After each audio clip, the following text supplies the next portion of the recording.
ಅವಳು ಹೆಣ್ಣಲ್ಲವೇ? ಕವನ ವಾಚನ. ರಚನೆ ವಾಚನ ಸಾಯಿನಾಥ್ ಎಚ್ ನಾಯ್ಕ್ ಅಂಕೋಲಾ. ಸಂತಾನ ಭಾಗ್ಯವಿಲ್ಲದ ನೊಂದ ಬೆಂದ ಒಂದು ಹೆಣ್ಣು ಸಮಾಜದ ಮೂಢನಂಬಿಕೆಗೆ ಸಿಲುಕಿ ಯಾವ ರೀತಿಯ ನಿಂದನೆ ಅಪಮಾನವನ್ನು ಎದುರಿಸಬೇಕಾಗುತ್ತದೆ ಎನ್ನುವುದೇ ಈ ಕವನದ ವಿಷಯ ವಸ್ತು. ವಿಶ್ವ ಮಹಿಳಾ ದಿನಾಚರಣೆ ನಿಮಿತ್ತ ಸಮಾಜದಿಂದ ನೊಂದು ಬೆಂದು ಬಸವಳಿದ ಎಲ್ಲ ಮಾತೃಹೃದಯಿ ತಾಯಂದಿರಿಗೆ ಈ ಕವನದ ಅರ್ಪಣೆ. ನಮಸ್ಕಾರ, ನನ್ನ ಕವನದ ಮನೆ ಯೂಟ್ಯೂಬ್ ಚಾನಲ್ಗೆ ಸ್ವಾಗತ. ನಾನು ಸಾಯಿನಾಥ್ ಎಚ್ ನಾಯ್ಕ್. ನಾನೇ ಬರೆದಿರುವ ಸುರಚಿತ ಕವನಗಳನ್ನು ನನ್ನದೇ ಆದ ಕವನದ ಮನೆ MI ಯೂಟ್ಯೂಬ್ ಚಾನಲ್ನ ಕಾವ್ಯ ವೇದಿಕೆಯಲ್ಲಿ ವಾಚನ ಮಾಡುತ್ತಿರುವೆ. ಇಷ್ಟಪಟ್ಟವರು ಲೈಕ್ ಮಾಡಿ, ಶೇರ್ ಮಾಡಿ ಮತ್ತು ನನ್ನ ಈ ಕವನದ ಮನೆ ಯೂಟ್ಯೂಬ್ ಚಾನಲ್ಗೆ ಸಬ್ಸ್ಕ್ರೈಬ್ ಮಾಡಿ ಸ್ನೇಹಿತರೆ. ಇಂದಿನ ನನ್ನ ಕವನ ವಾಚನದ ವಿಷಯ ವಸ್ತು ಅವಳು ಹೆಣ್ಣಲ್ಲವೇ, ಅವಳು ಹೆಣ್ಣಲ್ಲವೇ. ಈ ನನ್ನ ಕವನ ವಾಚನ ಇಷ್ಟಪಟ್ಟವರು ಲೈಕ್ ಮಾಡಿ, ಶೇರ್ ಮಾಡಿ ಮತ್ತು ನನ್ನ ಕವನದ ಮನೆ ಯೂಟ್ಯೂಬ್ ಚಾನಲ್ಗೆ ಸಬ್ಸ್ಕ್ರೈಬ್ ಮಾಡಿ ಸ್ನೇಹಿತರೆ. ಅವಳು ಹೆಣ್ಣಲ್ಲವೇ. ಸ್ನೇಹಿತರೆ, ವಿಶ್ವ ಮಹಿಳಾ ದಿನಾಚರಣೆ ಇಂದು ಈ ನನ್ನ ಕವನವನ್ನು ಮಕ್ಕಳಿಲ್ಲದೆ ಹೊರಗುತ್ತಿರುವ ಸಮಾಜ ನಿಂದನೆ ಅಪಮಾನಗೊಳಗಾಗಿರುವ ಎಲ್ಲ ನೊಂದ ತಾಯಂದಿರಿಗೆ ಈ ನನ್ನ ಕವನವು ಅವಳು ಹೆಣ್ಣಲ್ಲವೇ ಅರ್ಪಿಸುತ್ತಿದ್ದೇನೆ. ಅವಳು ಹೆಣ್ಣಲ್ಲವೇ. ಅವಳ ಮುಖದಲ್ಲಿ ಚಂದ್ರನ ನಗೆ ಇತ್ತು, ಅವಳ ಮುಖದಲ್ಲಿ ಚಂದ್ರನ ನಗೆ ಇತ್ತು, ಅವಳ ರೂಪದಲ್ಲಿ ಏನೋ ಮರುಳು ಮಾಡುವ ಮೋಹಕ ಸೌಂದರ್ಯವಿತ್ತು. ಅವಳ ಮುಖದಲ್ಲಿ ಚಂದ್ರನ ನಗೆ ಇತ್ತು, ಅವಳ ರೂಪದಲ್ಲಿ ಏನೋ ಮರುಳು ಮಾಡುವ ಮೋಹಕ ಸೌಂದರ್ಯವಿತ್ತು. ಮನ ತುಂಬಿದ ಗಂಡ ಅತ್ತೆ ಮಾವಂದಿರ ಪ್ರೀತಿಯ ಸಂಗಡ, ಮನ ತುಂಬಿದ ಗಂಡ ಅತ್ತೆ ಮಾವಂದಿರ ಪ್ರೀತಿಯ ಸಂಗಡ, ಕೈ ತುಂಬ ಸಂಪಾದನೆ ಮಾಡುವ ಮನೆ ಯಜಮಾನ, ಕೈ ತುಂಬ ಸಂಪಾದನೆ ಮಾಡುವ ಮನೆ ಯಜಮಾನ, ಮನೆಗೆ ಬಂದಾಗಿನಿಂದ ಸ್ವಂತ ಮಗಳಂತೆ ನೋಡಿಕೊಳ್ಳುತ್ತಿರುವರು ಈ ಹೆಣ್ಣ. ಕೈ ತುಂಬ ಸಂಪಾದನೆ ಮಾಡುವ ಮನೆ ಯಜಮಾನ, ಮನೆಗೆ ಬಂದಾಗಿನಿಂದ ಸ್ವಂತ ಮಗಳಂತೆ ನೋಡಿಕೊಂಡಿರುವರು ಈ ಹೆಣ್ಣ. ಮದುವೆಯಾಗಿ ವರ್ಷಗಳೇ ಕಳೆದಿದ್ದರು, ಮಕ್ಕಳಿರಲಿಲ್ಲ ಇವರ ಜೋಳಿಗೆಯಲ್ಲಿ ಎಷ್ಟೋ ವರ್ಷಗಳೇ ಆಗಿದ್ದರು, ಮಕ್ಕಳಿರಲಿಲ್ಲ ಇವರ ಜೋಳಿಗೆಯಲ್ಲಿ ಎಷ್ಟೋ ವರ್ಷಗಳೇ ಆಗಿದ್ದರು. ಮನೆಯಲ್ಲಿ ಗಂಡನ ಮನೆಯವರ ಪ್ರೀತಿ ಎಷ್ಟೇ ಇದ್ದರೂ, ಮನೆಯಲ್ಲಿ ಗಂಡನ ಹಾಗೂ ಅವರ ಮನೆಯವರ ಪ್ರೀತಿ, ಮನೆಯಲ್ಲಿ ಗಂಡನ ಮನೆಯವರ ಪ್ರೀತಿ ಎಷ್ಟೇ ಇದ್ದರೂ, ಮನೆಯಲ್ಲಿ ಗಂಡ ಮನೆಯವರ ಪ್ರೀತಿ ಎಷ್ಟೇ ಇದ್ದರೂ, ತವರು ಮನೆ ಬಿಟ್ಟು ಗಂಡನ ಮನೆಯಲ್ಲಿ ನೆಮ್ಮದಿ ಈಕೆ ಕಾಣುತ್ತಿದ್ದರು. ಮನೆಯಲ್ಲಿ ಗಂಡನ ಮನೆಯವರ ಪ್ರೀತಿ ಎಷ್ಟೇ ಇದ್ದರೂ, ತವರು ಮನೆ ಬಿಟ್ಟು ಗಂಡನ ಮನೆಯಲ್ಲಿ ನೆಮ್ಮದಿ ಕಾಣುತ್ತಿದ್ದರು. ಅದೊಂದು ಕೊರತೆಯಾಗಿ ಕಾಡುತ್ತಿತ್ತು.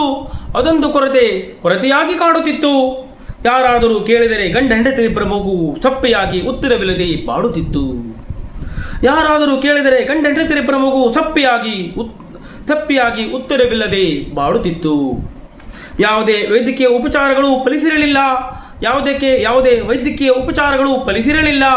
ಎಲ್ಲ ವೈದ್ಯರು ಹೇಳುವುದು ಒಂದೇ, ನಿನಗೆ ಮಕ್ಕಳಾಗುವ ಯೋಗವೇ ಇಲ್ಲ. ಯಾವುದೇ ವೈದ್ಯಕೀಯ ಉಪಚಾರಗಳು ಫಲಿಸಿರಲಿಲ್ಲ. ಎಲ್ಲ ವೈದ್ಯರು ಹೇಳುವುದು ಒಂದೇ, ನಿನಗೆ ಮಕ್ಕಳಾಗುವ ಯೋಗವೇ ಇಲ್ಲ.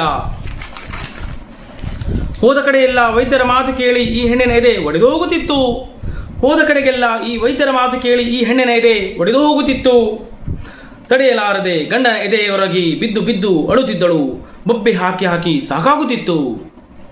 ಹೋದ ಕಡೆಯೆಲ್ಲ ವೈದ್ಯರ ಮಾತು ಕೇಳಿ ಈ ಹೆಣ್ಣಿನ ಎದೆ ಒಡೆದು ಹೋಗುತ್ತಿತ್ತು. ತಡೆಯಲಾರದೆ ಗಂಡನ ಎದೆಗೊರಗಿ ಬಿದ್ದು ಅಳುತ್ತಿದ್ದಳು. ಬೊಬ್ಬೆ ಹಾಕಿ ಸಾಕಾಗುತ್ತಿತ್ತು. ಮಕ್ಕಳಿರಲವ ಮನೆ ತುಂಬ ಇದು ಹಳೆಯಗಾದೆ, ಮಕ್ಕಳಿರಲವ ಮನೆ ತುಂಬ ಇದು ಹಳೆಯಗಾದೆ. ಒಂದಾದರೂ ಮಗು ಇರಲವ ನೋಡಿಕೊಳ್ಳಲು ಇದು ಈಗಿನ ಮಾತೆ. ಮಕ್ಕಳಿರಲವ ಮನೆ ತುಂಬ ಇದು ಹಳೆಯಗಾದೆ, ಒಂದಾದರೂ ಮಗು ಇರಲವ ನೋಡಿಕೊಳ್ಳಲು ಇದು ಈಗಿನ ಮಾತೆ. ಎಲ್ಲ ಕಡೆ ಕಂಡ ದೇವರಿಗೆ ಹರಕೆ ಕಟ್ಟಿದರು, ಎಲ್ಲ ಕಡೆ ಕಂಡ ದೇವರಿಗೆ ಹರಕೆ ಕಟ್ಟಿದರು. ಎಷ್ಟೇ ಸಲ ಅರಳೆ ಮರವನ್ನು ಭಕ್ತಿಯಿಂದ ಸುತ್ತಿದರು. ಎಲ್ಲ ಕಂಡ ದೇವರಿಗೂ ಹರಕೆ ಕಟ್ಟಿದರು. ಎಷ್ಟೇ ಸಲ ಅರಳೆ ಮರವನ್ನು ಭಕ್ತಿಯಿಂದ ಸುತ್ತಿದರು. ಯಾವ ಹರಕೆಗಳು ಔಷಧೋಪಚಾರಗಳು ಫಲಿಸಲಿಲ್ಲ. ಸಮಾಜ ಮಕ್ಕಳಿಲ್ಲದ ಈ ಹೆಣ್ಣನ್ನು ಸಂತೈಸಲಿಲ್ಲ. ಸಮಾಜದ ಶಾಸ್ತ್ರ ನೀತಿ ತಿಳಿದವರೆಲ್ಲ ಈಕೆಗೆ ಕಟ್ಟಿದರು ಪಟ್ಟವನು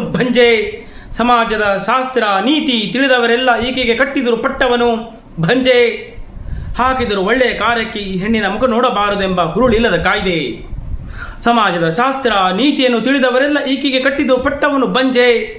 ಹಾಕಿದರೂ ಒಳ್ಳೆಯ ಕಾರ್ಯಕ್ಕೆ ಈ ಹೆಣ್ಣಿನ ಮುಖ ನೋಡಬಾರದೆಂಬ ಹುರುಳಿಲ್ಲದ ಕಾಯ್ದೆ. ಮಕ್ಕಳಿಲ್ಲದ ನೀನು ಪರಿಪೂರ್ಣಳಲ್ಲ, ಮಕ್ಕಳಿಲ್ಲದ ನೀನು ಪರಿಪೂರ್ಣಳಲ್ಲ. ತೊಟ್ಟಿಲಲ್ಲಿ ಹಾಕಿದ ಮಗುವನ್ನು ಈಕೆ ಕೈಗೆ ಕೊಡುತ್ತಿರಲಿಲ್ಲ, ನೀನು ಅದಕ್ಕೆ ಸಮರ್ಥಳಲ್ಲ. ತೊಟ್ಟಿಲಲ್ಲಿ ಹಾಕಿದ ಮಗುವನ್ನು ಈಕೆ ಕೈಗೆ ಕೊಡುತ್ತಿರಲಿಲ್ಲ, ನೀನು ಅದಕ್ಕೆ ಸಮರ್ಥಳಲ್ಲ. ವಯಸ್ಸಾದ ಅತ್ತೆ ಮಾವ ಆಟವಾಡಿಸಲು ಮಗುವನ್ನು ಕೊಡು ಎಂದು ಕೇಳಿದರೆ, ವಯಸ್ಸಾದ ಅತ್ತೆ ಮಾವ ಆಟವಾಡಿಸಲು ಮಗುವನ್ನು ಕೊಡು ಎಂದು ಕೇಳಿದರೆ, ಈ ಗಂಡ ಹೆಂಡತಿ ಮಾತನಾಡಲಾರದೆ ಕುಸಿದು ಕುಳಿತರೆ.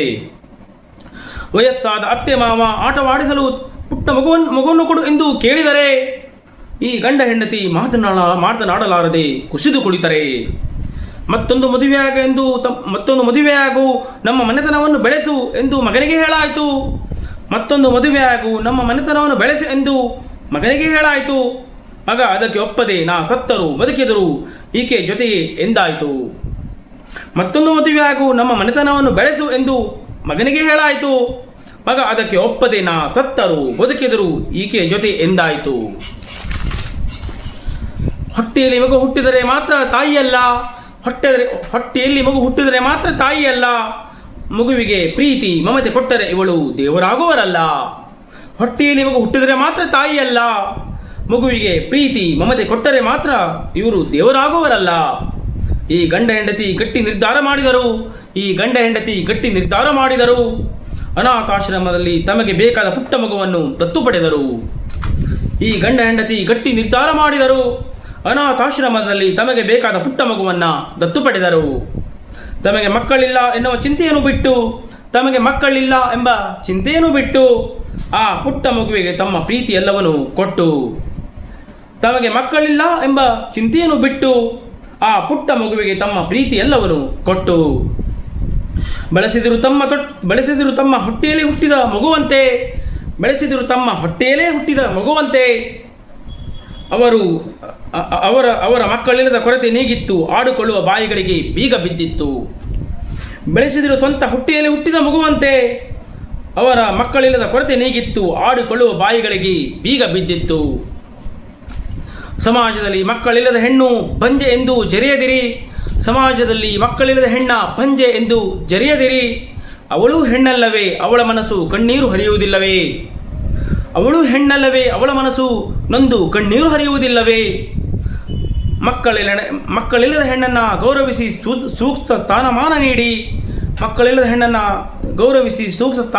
ನೀಡಿ ಹಳೆಯ ಕಾಲದ ತುದಿಬುಡವಿಲ್ಲದ ಮೂಢನಂಬಿಕೆಗಳ ಬಿಟ್ಟು ಬಿಡಿ. ಮಕ್ಕಳಿಲ್ಲದ ಹೆಣ್ಣ ಗೌರವಿಸಿ ಸೂಕ್ತ ಸ್ಥಾನಮಾನ ನೀಡಿ ಹಳೆಯ ಕಾಲದ ತುದಿ ಬುಡವಿಲ್ಲದ ಮೂಢನಂಬಿಕೆಗಳ ಬಿಟ್ಟು ಬಿಡಿ. ನೆನಪಿರಲಿ ಹೆಣ್ಣು ಮಮತೆಯಾಗನಿ. ಆಕೆಯ ಒಡಲ ಕುಡಿಗಳಿಗೆ ಹರಿಸುವಳು ಪ್ರೀತಿಯ ಹನಿ. ನೆನಪಿರಲಿ ಹೆಣ್ಣು ಮಮತೆಯಾಗನಿ, ಆಕೆಯ ಒಡಿಲ ಕುಡಿಗಳಿಗೆ ಹರಿಸುವಳು ಪ್ರೀತಿಯ ಹನಿ. ಮಕ್ಕಳಿಲ್ಲದ ಹೆಣ್ಣು ನಕ್ಷತ್ರಗಳಿಲ್ಲದ ಬಾನಿನಂತೆ ಎಂದು ಹಂಗಿಸಬೇಡಿ. ಮಕ್ಕಳಿಲ್ಲದ ಹೆಣ್ಣು ನಕ್ಷತ್ರಗಳಿಲ್ಲದ ಬಾನಿನಂತೆ ಎಂದು ಹಂಗಿಸಬೇಡಿ. ಇಂದು ವಿಜ್ಞಾನ ಮುಂದುವರಿದೆ, ಮೂಢನಂಬಿಕೆಗಳ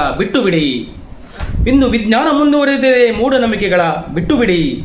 ಏಕೆಂದರೆ ನಾ ಬರೆದ ಕವನಗಳ ಅಕ್ಷರಗಳಲ್ಲಿ ಕೇಳುವೆ, ಅವಳು ನಿಮ್ಮಂತೆ ಹೆಣ್ಣಲ್ಲವೇ? ಇಂದು ವಿಜ್ಞಾನ ಮುಂದುವರೆದಿದೆ, ಮೂಢನಂಬಿಕೆಗಳ ಬಿಟ್ಟು ಬಿಡಿ. ಏಕೆಂದರೆ ನಾ ಬರೆದ ಕವನಗಳ ಅಕ್ಷರಗಳಲ್ಲಿ ಕೇಳುವೆ, ಅವಳು ನಿಮ್ಮಂತೆ ಹೆಣ್ಣಲ್ಲವೇ? ಈ ನನ್ನ ಕವನ ವಾಚನ ಇಷ್ಟಪಟ್ಟವರು ಲೈಕ್ ಮಾಡಿ, ಶೇರ್ ಮಾಡಿ ಮತ್ತು ನನ್ನ ಕವನಮನೆ ಯೂಟ್ಯೂಬ್ ಚಾನಲ್ಗೆ ಸಬ್ಸ್ಕ್ರೈಬ್ ಮಾಡಿ ಸ್ನೇಹಿತರೆ. ಹೆಣ್ಣನ್ನು ಗೌರವಿಸಿ ಆಕೆಗೆ ಸೂಕ್ತ ಸ್ಥಾನಮಾನ ನೀಡಿ ಗೌರವಿಸಿ ಸ್ನೇಹಿತರೆ. ನಮಸ್ಕಾರ, ವಂದನೆಗಳು. ಕವನದ ಮನೆ.